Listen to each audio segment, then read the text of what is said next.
لیکن مجھے یہ بتائیں کہ 16 ماہ کی گورنمنٹ میں یہ کہا گیا کہ ہم نے اس وقت جو پاکستان ڈیفالٹ ہوتا ہے اسے بچا لیا. اوکے 16 ماہ کی گورنمنٹ آپ کی چلے گی. اب یہ جو گورنمنٹ آئی ہے یہ تو ایک اس کا پورا مینڈیٹ ہی نیا ہے نا. اب وہ تو پاکستان بچ گیا, اب اس نے اس کو لے کے آگے کی طرف چلنا تھا.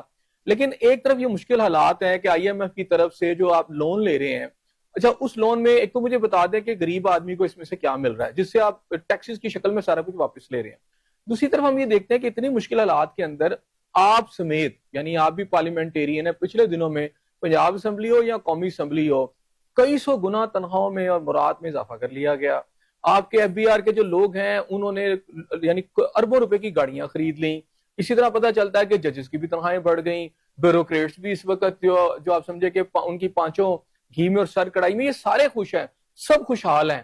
یہ سارا برڈن پاکستان کی عوام کی طرف جو ہے یہ دھکیل دیا گیا, پاکستان کے ایک انڈسٹریلسٹ کی طرف دھکیل دیا گیا, پاکستان کے تاجر کی طرف دھکیل دیا گیا. اس میں کون سی کامیابی ہے؟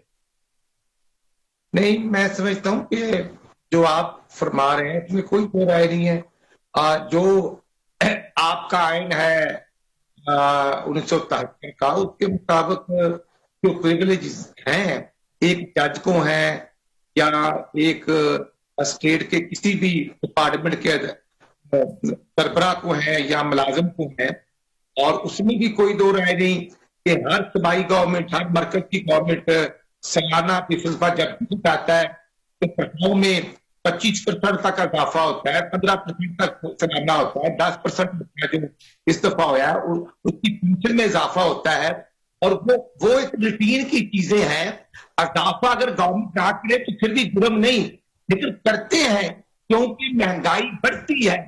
اور آپ بالکل درست کہہ رہے ہیں. اگر آپ کا یہ جسٹیفیکیشن کے بڑے عرصے سے اضافہ نہیں ہوا, میں اس پہ آپ سے ڈس ایگری نہیں کر رہا, لیکن مجھے یہ بتائیں کہ پاکستان کی عوام کے لیے بھی یہ سارا کچھ ہوا ہے. وہ جو بیچارہ کو 25,000 تنخواہ لیتا تھا, آج بھی جو سب سے منیمم تنخواہ ہے 37,000 اس کو نہیں مل رہی.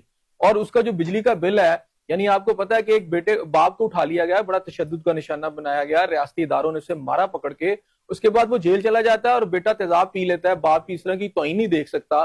تو یہاں پر یعنی اس کے ساتھ تو کوئی فائدہ نہیں ہو رہا, لیکن یہ تمام جو مسائل ہیں, دکھ ہیں, کرب ہیں پارلیمنٹیرینز کے, آپ کے بزنس مینوں کے, آپ کے ججز کے, اس کو فوری ایڈریس کیا جاتا ہے کہ جناب یہ بڑے مسائل کے اندر ہیں.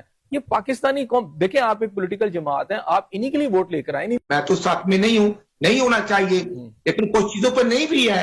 اور میں خود مین ہوں, میں خود اپنے گھر کے لیے, اپنے دفتر کے لیے خود چیزیں خریدتا ہوں, حتیٰ کہ میں تو سبزیوں کا خریدتا ہوں. اور ایک دو دفعہ میری آپ سے بھی ملاقات ہوئی تھی. میں تو سارے آپ کی طرح اچھے نہیں ہے نا رانا صاحب, سارے آپ کی طرح اچھے نہیں ہے نا.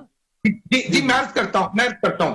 اب سر ایشو یہ ہے کہ جب چیف منسٹر پنجاب نے جو آٹا پچھلے دور میں 6,6500 کا من تھا اور گندم کا 3900 ریٹ تھا, تو جب زمیندار سے آگے جاتی تھی تو میرے پنجاب کے اندر گندم 5,000 سے 5500 ریٹ تک گئی.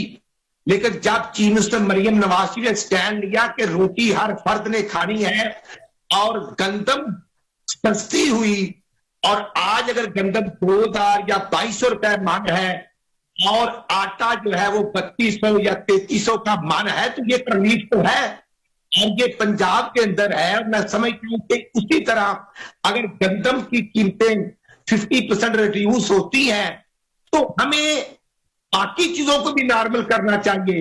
اور چیزوں کو کوئی ایک فرد مہنگائی کا ذمہ دار نہیں. میں عرض کرتا ہوں کہ جب government district price control committee کی میٹنگ کرتی ہے, وہاں پر ڈی سی راج بھی ذمہ دار ہیں, کمشنر راج بھی ذمہ دار ہیں, تمام محکموں کے ہیڈ بھی ذمہ دار ہیں. ٹھیک ہوگا اس کا ذرا